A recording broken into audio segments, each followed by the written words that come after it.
Hi நண்பா, இந்த ஒரு வீடியோவில் தி கோட் திரைப்படம் 12வது நாளில் தமிழகத்தில் எவ்வளோ கலெக்ஷன் இருக்குது அப்படின்றதையும் 12வது நாள் முடிவில் இதுவரையும் தமிழகத்தில் தி கோட் திரைப்படம் எவ்வளோ கலெக்ஷன் இருக்குது அப்படின்றதையும் இந்த ஒரு வீடியோவில் நம்ம டீட்டெயில் வந்து பார்க்க போகிறோம். அதுக்கு முன்னாடி தி கோட் திரைப்படம் பார்த்தவங்க படம் எப்படி இருக்குது, ஸோ 10க்கு நீங்கள் எவ்வளோ ரேட்டிங் கொடுப்பீங்க அப்படின்றத மறக்காமல் கமெண்ட் பண்ணுங்கள்.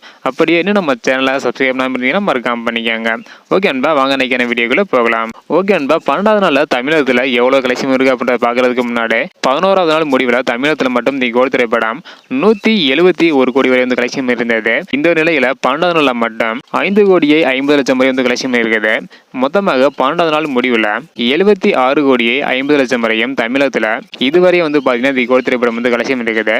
அடுத்தடுத்து எவ்வளோ கலெக்ஷன் பண்ணுது அப்படின்றத வெயிட் பண்ணி பார்க்கலாம். இந்த மாதிரி தி கோட் திரைப்படம் அடுத்தடுத்து கேரளா, கர்நாடகா இந்த மாதிரி வேர்ல்டு வைடா தி கோட் திரைப்படம் எவ்வளோ கலெக்ஷன் இருக்கு அப்படின்றக்கான வீடியோ நம்ம சேனல் தொடர்ந்து வந்துட்டே இருக்கேன். இதையெல்லாம் நீங்கள் தெரிஞ்சுக்க நினச்சிங்கன்னா மறக்காம நம்ம சேனல் சப்ஸ்கிரைப் பண்ணிக்கோங்க.